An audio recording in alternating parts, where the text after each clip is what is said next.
예, 오늘은 제가 전에 다니던 직장을 퇴사한 사유에 대해서 이제 말씀을 드리겠습니다. 저는 전에 반도체 제조하는 회사에서 그 공정 엔지니어, 특히 포토 공정 담당자로 이제 일을 했었습니다. 네, 전직 반도체 공정 엔지니어 말할 수 있는데요. 저는 그 중에서도 포토 공정 엔지니어였습니다. 포토는 이제 흔히 그 포토 레지스트, 감광액이라고 불리는 포토 레지스트를 웨이퍼 위에 도포하고 코팅하고 온라인하고 디벨롭 해가지고 이제 애칭으로 보내는 역할을 하게 되는데요. 어, 보통 반도체 공장을 뭐 뉴스 같은 데서 많이 보시잖아요. 이 뉴스 같은 데 보시면은 이제 보통은 조명이 하얀색 형광등인데 가끔 이런 누리끼리한 그 조명을 쓰는 그런 공간들이 가끔 나와요. 여기가 바로 포토 하는 곳입니다. 왜 노란색 조명을 쓰냐면은 그 포토레지스트가 그 감광액이 그 보통은 자외선에 반응해서 이제 그 반응을 하는 물질들을 말하는데 사실 다 자외선에 주로 반응하는 거긴 하지만 그 가시광선 중에서 그 파란색 광, 청색 광에도 반응을 좀 하기 때문에 이 포토 레지스트를 쓰는 곳에서는 그 청색 광을 뺀 주황색 빛의 그 조명을 많이 씁니다. 그래서 보시면은 이제 제가 챗 GPT로 반도체 라인 중에서 포토룸의 그 전경을 보여드린 거고요. 이제 야 옛날 생각나네요. 이게 이제 스피너 아니 이렇게 웨이퍼가 이 위에 올라오고 돌돌 돌면서 코팅해주고 이제 이게 아마 온라이너일 텐데 온라이너에 넣어가지고 빛 쬐주고 디벨로퍼에 넣어서 그 PR 씻겨주고 뭐 이런 작업을 하는 곳인데 제가 이 반도체 공정 엔지니어를 하면서 그 알게 된 몇 가지를 이제 정리해서 말씀드리려고 합니다. 그 일단 반도체 제조라는 이제 업계의 특징에 대해서 말씀드릴게요.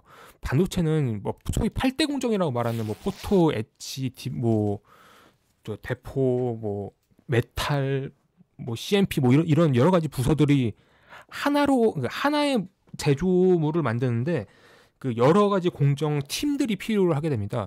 이 팀이 여러 개다 보면은 아무래도 서로 각 팀 간의 경쟁이 반드시 벌어질 수밖에 없고요. 또 이렇게 하나의 결과물을 여러 부서에서 이제 담당을 하게 되면 꼭 발생하는 게 문제가 터지면 이 문제는 누구 책임인가? 그러니까 책임 소재를 묻는 것이 거의 뭐 기정사실입니다.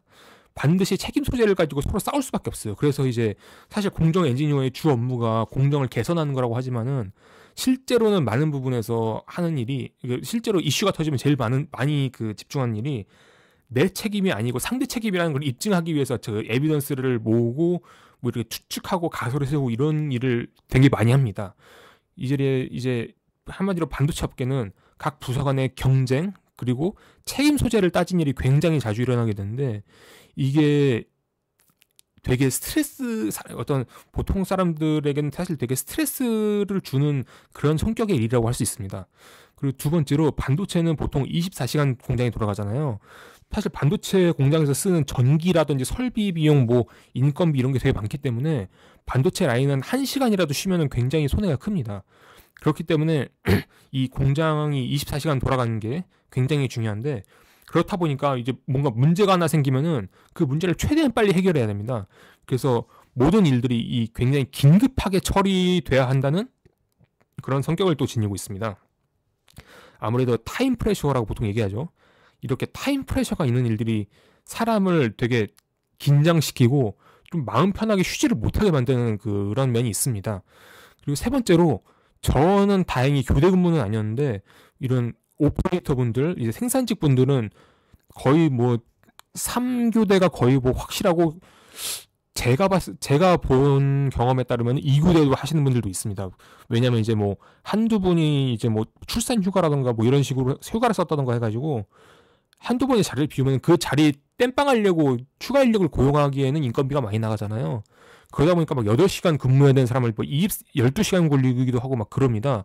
그렇다 보니까 이 교대 업무를 할 수밖에 없는데 라인에 들어간 사람 입장에서는 이 교대 근무를 하게 되면은 아무래도 수면 패턴이 굉장히 깨지기 쉽죠. 특히 뭐 밤에 그 저희는 삼성 그 용어를 그대로 따와가지고 나이트라고 불렀는데 나이트 출근하는 사람들은 굉장히 낮밤 바뀌는 것 때문에 스트레스를 되게 많이 받으시더라고요. 실제로 제가 그 공정 엔지니어로서 라인을 저는 거의 매일 들어갔습니다. 매일 들어갔는데 그 매일 들어가서 이제 오퍼레이터 분들 만나면 안녕하세요 하고 인사하고 그런 경우가 많았는데 어느 날 제가 이 앞에 조그만 의자 같은 거 갖다 놓고 앉아가지고 막 기계 보고 있었거든요. 그 웨이퍼 보고 현미경 보고 있었는데 갑자기 옆에 우당탕탕 소리가 나가지고 옆에를 보니까 이 어떤 여자분 오퍼레이터가 생산직분이 그 뭐 정확한 이유는 모르겠는데 막 갑자기 실신하신 거예요, 일하다가. 그래서 가지고 주변 여자분들, 그래서 제가 주변 여자분들 빨리 불러가지고 이분 갑자기 쓰러졌다 어떡하냐 해가지고 막 그 긴급 신고센터 뭐 그런 데 있어요. 그런데 막 전화하고 막 이분 정신 못 차리고 막 이런 경우가 있었는데, 제가 나중에 얼핏 듣기로 뭐 저혈압인가 뭔가라고 들었는데 이분이 또 되게 피곤하셨나 봐요 또. 어쨌든 그래가지고 이게 사람이 사실, 그리고 이거 반도체 공장이 되게 위험하거든요, 사실 사람한테 있어서. 이 소음도 되게 심해, 기계들이.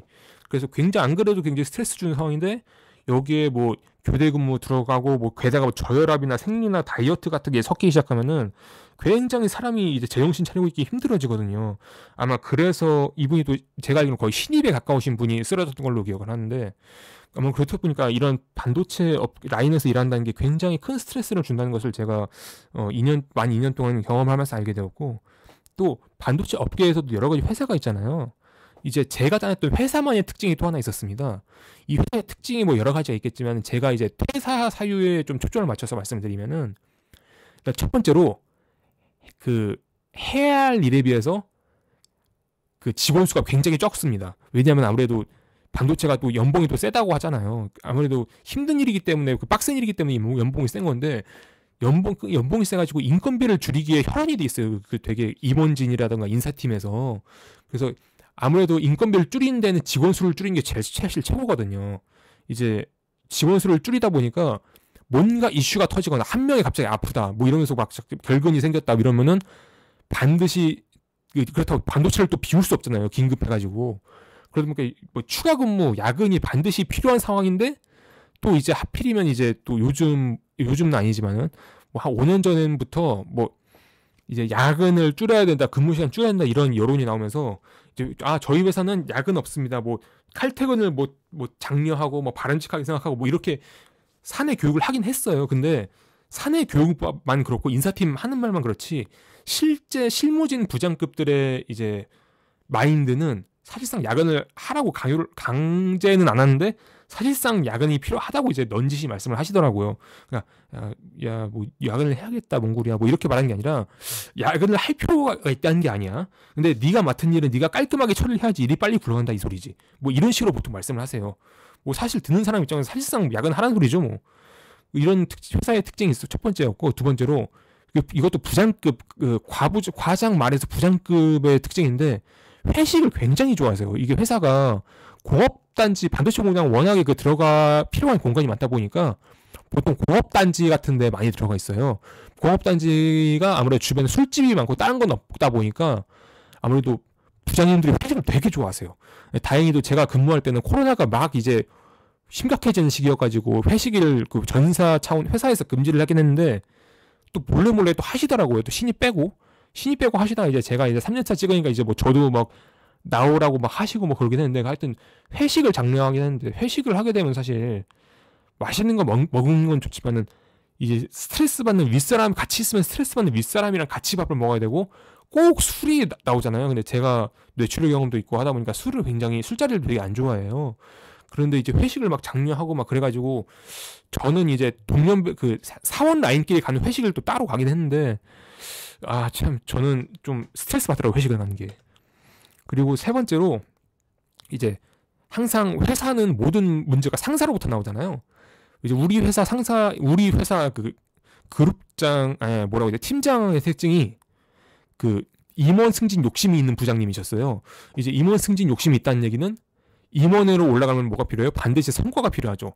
내가 이걸 했다, 내가 이걸 해놨다, 내가 이걸 해서 회사의 성장에 기여를 했다, 이런 거를 굉장히 중요시 여기시는데, 이 성과 요구라는 게 뭐 이제 보통 이제 아래 단계 실무진들은 이제 문제가 안 터지길 기도하면서, 문제를 안 터지게 하면서 동시에 이제 조금씩 임프루먼트, 그러니까 개선을 해나가는 식으로 원하는데, 저희 회사 부장님의 원하는 이제 사원들의 행동은 이제 윗사람들, 그러니까 사장이나 임원진들에게 보고할 만한 내용을 많이 만들어라, 리포트를 많이 만들어라 라는 게 저희 부장님 요구였어요.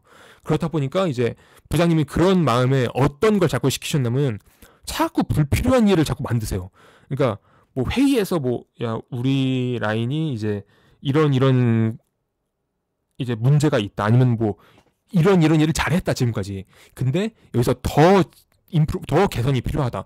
더 돈을 벌어야 된다. 더 효율적으로 뭘 해야 된다. 이런 식으로 이제 요구사항이 있잖아요. 요구사항이 나오면은 항상 부장님이 꼭 이번 회의에 말을 꺼내서 예, 제가 한번 이렇게 해보겠습니다. 근데 이렇게 해보겠다고 이제 일을 만드는데 이게 저희들은 필요성을 못 느끼는데 이 부장님만 필요성을 느끼는 거예요. 왜냐하면 자기가 성과를 냈다는 걸 증명해야 되니까. 그렇다 보니까 자꾸 불필요한 일을 만들고 심지어는 이제 그 임원분들이 지나다니면서 볼 거 아니에요. 가끔 실무진들이 잘 일하는지. 근데 그때 또 좋은 인상을 주기 위해서 자꾸 불필요한 회의를 소집을 하세요. 그러니까 예를 들면 이런 거예요.